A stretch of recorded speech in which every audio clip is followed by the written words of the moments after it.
수려한 산수, 청명한 일기, 비옥한 땅. 이와 같은 환경 속에서 반만년을 살아오는 동안 우리에게는 자연이 조상을 숭배하고 예절을 중요하며 평화를 사랑하는 민족성이 싹텄다.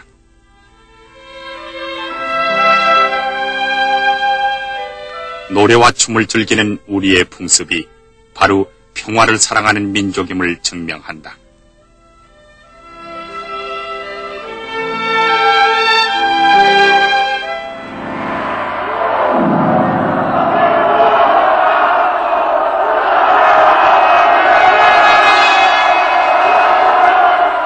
그러나 주변 민족들은 극동 아시아의 요충지인 한반도를 서로 탐내어 끊임없는 침략을 계속해왔다.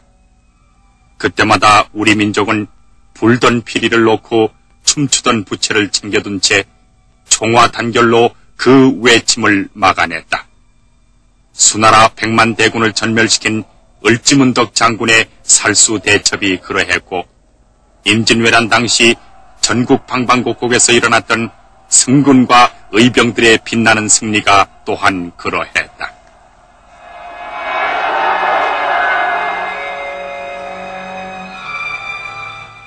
우리가 이처럼 강대국들의 침략을 막아낼 수 있었던 것은 우리에게는 예전부터 훌륭한 무예가 많이 전승되어 왔기 때문이다.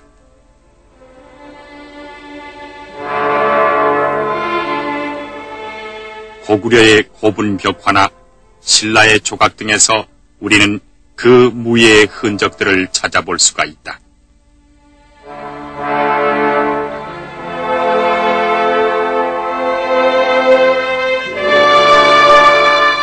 무예만을 체계적으로 기록한 책으로는 조선 왕조 정조임금 14년에 발간된 무예도보 통지가 있다.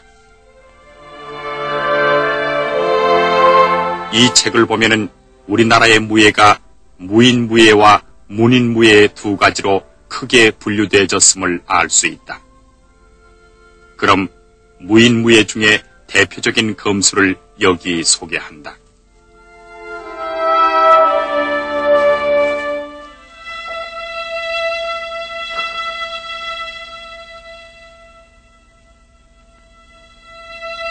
자고로 우리나라 검술인들에게는 세 가지 예의라는 것이 엄격히 전해져 내려왔다. 즉, 임금에게는 충성을, 스승과 부모에게는 효도를, 검술인 상호간에는 신의를 지켜야 한다는 것이 바로 그것이다. 이 충, 효, 신의 세 가지 정신이야말로 우리 무인무예의 기본 사상이며 행동 철학이었다.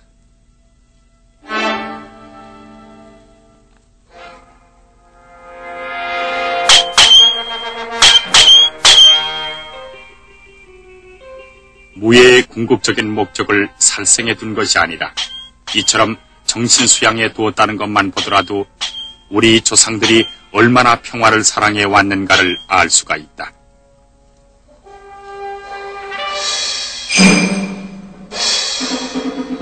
우리나라 검법은 칼의 종류와 그 쓰는 방법에 따라서 네 가지로 구분된다. 긴 칼 두 자루를 바르게 쥐고 휘두르는 이 장검 쌍검법은 근세 조선에 와서 완성되는데 왕궁을 지키던 호위병들이 주로 익혔던 것으로 전해진다.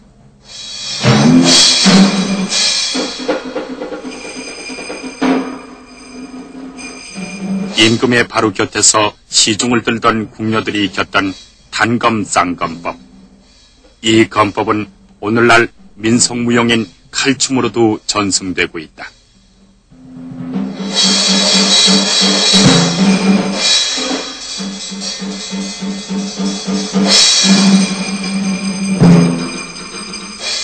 그 옛날 신라의 어버이들은 자식들의 마음을 바로 닦아주기 위해서 어릴 때부터 명산대천을 주유시켰으며 이렇게 교육받은 화랑들의 힘에 의해서 신라는 마침내 삼국을 통일할 수가 있었다. 이 역검법은 그들 화랑이 완성한 검법이다.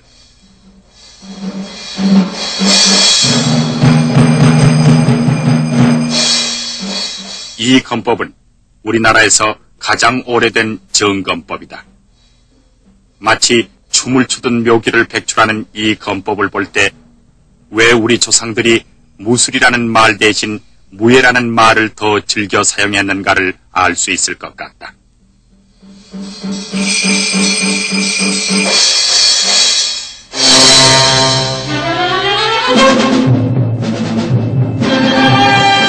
유학을 숭상하던 문인 선비들과 구중궁궐 왕족들도 무예를 배우고 익혔다.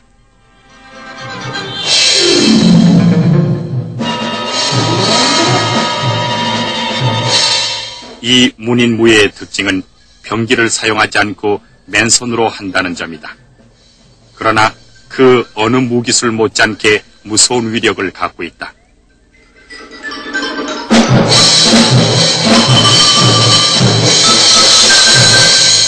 원래 이 계통의 무예는 호신술로서 발달해 왔는데 현재까지 전해 내려오는 술기의 종류는 무려 3,600여 가지나 된다.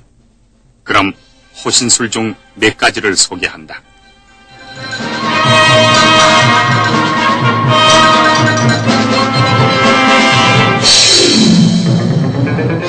공격해 들어오는 상대방의 관절을 잽싸게 꺾는 동시에 급소를 눌러 꼼짝 못하게 하는 관절기다. 이 계통의 술기는 인체의 근육과 관절의 약점을 역으로 이용하기 때문에 적은 힘으로 상대방의 큰 힘을 꺾을 수 있다. 내 몸을 빠르게 회전시킴으로써 중심을 잃은 상대방이 나동그라지게 하는 전환법이다.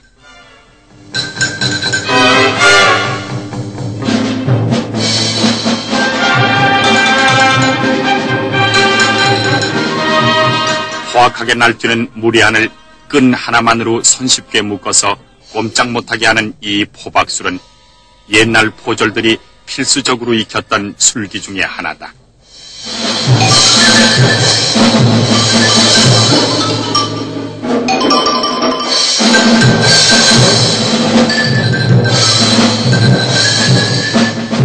이것은 공격해 들어오는 적을 상처 하나 입히지 않고 제압해서 내가 목적하는 곳까지 힘들이지 않고 끌고 갈 수 있는 연행술이다.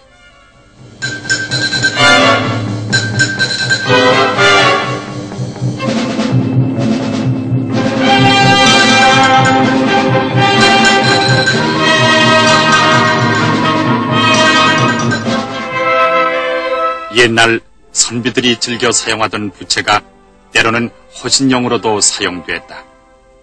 이 부채술은 고려 때부터 시작됐다고 전해온다.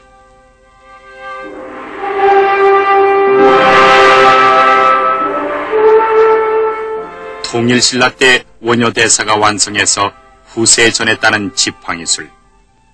이때 지팡이가 격타하거나 손잡이로 걸어당기는 부위는 인체에 급소이거나 관절에 약한 부분이다. 가느다란 막대기에 불과한 지팡이로 이처럼 자신을 호신할 수 있다는 것은 우리 조상들이 인체에 대해서 얼마나 과학적으로 파악하고 있었는가를 증명한다.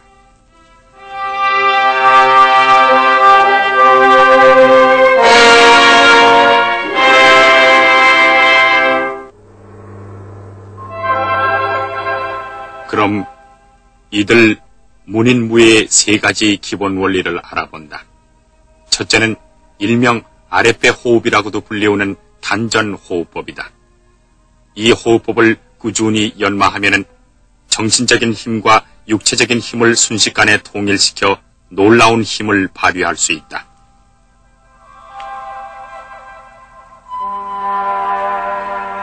두 번째 원리는 급소 찌르기다.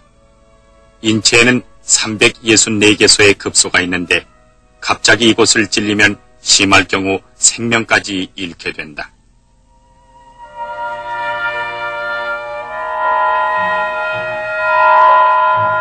세 번째 원리는 관절 꺾기다.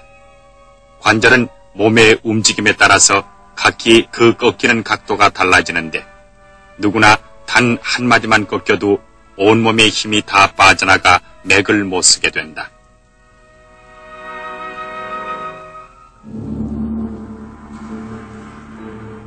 이 세 가지 기본 원리야말로 우리 문인 무예가 얼마나 과학적인가를 증명한다.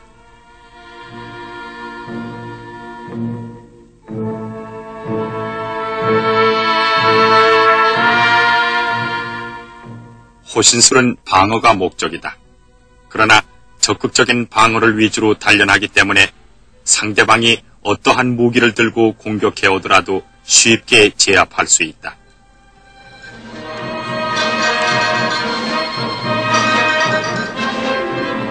우리들은 이런 문인 무예를 사랑한다.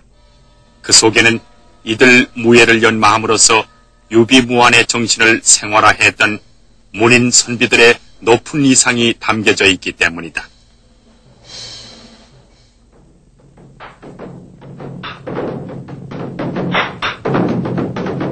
우리나라 무예 중 또 하나의 커다란 줄기가 스님들 사회에서 전해져 왔다.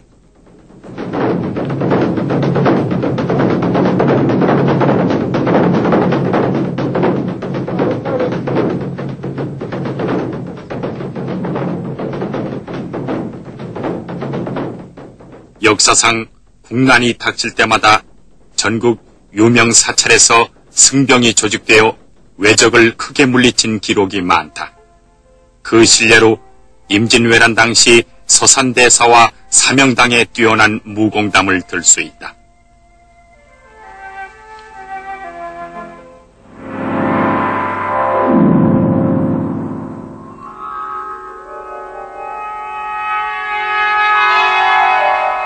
불교무예의 발생은 좌선과 관련이 있다.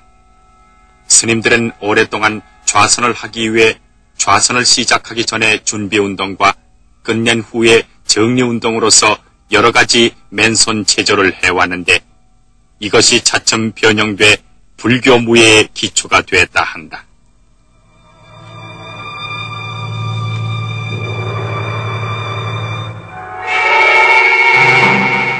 그럼 스님들이 즐겨 연마하던 봉술 하나만을 소개한다. 봉은 그 크기에 따라서 단봉, 중봉, 장봉으로 나뉜다.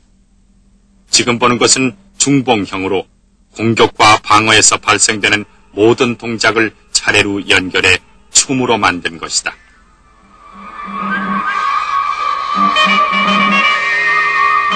우리나라 옛 그림에는 자기 키보다 훨씬 큰 지팡이를 짚고 다니는 도사들의 그림이 많다. 이는 당시 사람들의 장봉술을 짐작해 해주는 역사적 자료라고도 볼 수 있다.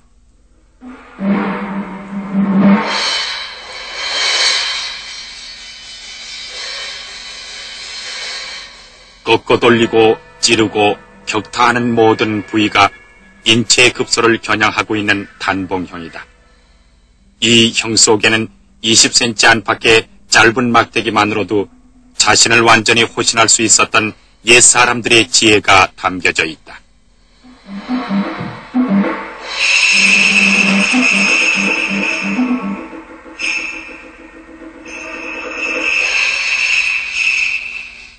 우리나라의 불교는 호국불교다. 이는 스님들이 불타의 중생자비, 호국제민의 사상에 따라서 전쟁의 소용돌이 속에서 백성과 사원을 보호하기 위해 분연히 일어났기 때문이다. 이와 같은 승병들의 항쟁사에서 우리는 뜨거운 동족애와 투철한 향토방위의 정신을 본다.